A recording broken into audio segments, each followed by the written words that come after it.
Hello. Hello madam, ನಿಮ್ಮನ್ನ ನೋಡೋಕೆ ಕೇಶವ ಅನ್ನೋರು ಬಂದಿದ್ದಾರೆ. ಕೇಶವ ಅವರ?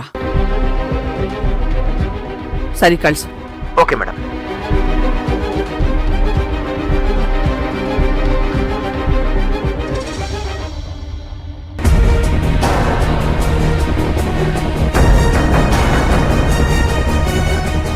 ನಮಸ್ಕಾರಮ್ಮ. ನಮಸ್ಕಾರ.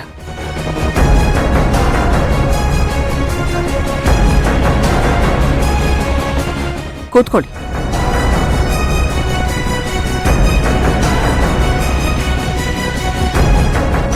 ಇಂಥ ಸಮಯದಲ್ಲಿ ಇಲ್ಲಿಗೆ ಬಂದ ವಿಷಯ?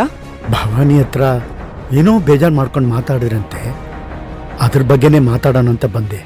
ಅದ್ರ ಬಗ್ಗೆ ಈಗ ಮಾತಾಡಿ ಏನ್ ಪ್ರಯೋಜನ ಮೇಷ್ಟ್ರೆ? ದಯವಿಟ್ಟು ಮನ್ಸನ್ನ ಕಲ್ ಮಾಡ್ಕೋಬೇಡಿ. ಕೆಟ್ಟ ದೃಷ್ಟಿನೂ ಕೆಟ್ಟ ಗಳಿಗೆನೂ ನಡಿಬಾರ್ದೆಲ್ಲ ನಡೆದೋಯ್ತು. ಆದರೆ ಖಂಡಿತವಾಗ್ಲೂ ನಮ್ ಗಾಯತ್ರಿದು ಏನು ತಪ್ಪಿಲ್ಲ. ನೀವು ನಾವು ಇದನ್ನ ನಂಬೋದು ಮೇಷ್ಟ್ರೆ, ಆದ್ರೆ ಸೊಸೈಟಿ ನಂಬುತ್ತಾ? ದೊಡ್ಡ ಮಟ್ಟದಲ್ಲಿ ಸುದ್ದಿ ಆಗಿದೆ. ಸತ್ಯನೋ ಸುಳ್ಳೋ ನಿಮ್ಮ ಸಂಬಂಧ ಬೆಳೆಸೋಕ್ ಹೊಟ್ಟಿರೋ ನಮಗಂತೂ ಇದರಿಂದ ಖಂಡಿತ ಮುಜುಗರ ಆಗಿದೆ. ಇಲ್ಲಿ ತನಕ ಸೊಸೈಟಿನಲ್ಲಿ ಒಂದ್ ಸ್ಟೇಟಸ್ ಮೇಂಟೈನ್ ಮಾಡ್ಕೊಂಡು ಬಂದಿರೋ ನಮ್ಮ ಫ್ಯಾಮಿಲಿ ಈ ವಿಷಯದಿಂದ ತಲೆ ತಗ್ಸೋ ಹಾಗಾಗಿದೆ.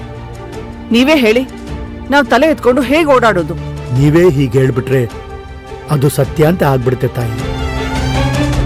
ನಮ್ ಗಾಯತ್ರಿ ವಿದ್ಯೆಯನ್ನ ದುಡ್ಡುಗೋಸ್ಕರ ಮಾರೋಂತಾಳಲ್ಲ. ಯಾರ್ ಮಾರ್ಕೊಂಡ್ರು ಯಾರ್ ಮಾರ್ಕೊಂಡಿಲ್ಲ ಅನ್ನೋದನ್ನ ದಿನ ಟಿವಿನಲ್ಲಿ ತೋರಿಸ್ತಾ ಇದ್ದಾರೆ. ಅಮ್ಮ, ನೀವ್ ಕೂತ್ಕೊಳ್ಳಿ. ನೀ ಸುಮ್ನಿರೆ. 4 ಕಾಸಿನ ಆಸೆಗೋಸ್ಕರ ಮಕ್ಳು ಭವಿಷ್ಯನೇ ಹಾಳು ಮಾಡಿದಾರಲ್ಲ, ಇಂಥವ್ರಿಗೆ ಮರ್ಯಾದೆ ಬೇರೆ ಕೊಡ್ಬೇಕಾ? ಅಯ್ಯಯ್ಯೋ, ದಯವಿಟ್ಟು ಅಂತ ಮಾತೆಲ್ಲ ಆಡ್ಬೇಡ ತಾಯಿ. ಸತ್ಯ ಬೇರೆನೇ ಇದೆ. ಇನ್ನೇನ್ ಸತ್ಯ ಗೊತ್ತಾಗ್ಬೇಕು? ಸಾಕ್ಷಿ ಇಲ್ದೇನೆ ಪೊಲೀಸರು ನಿಮ್ ಹೆಂಡತಿನ ಅರೆಸ್ಟ್ ಮಾಡಿದಾರಾ?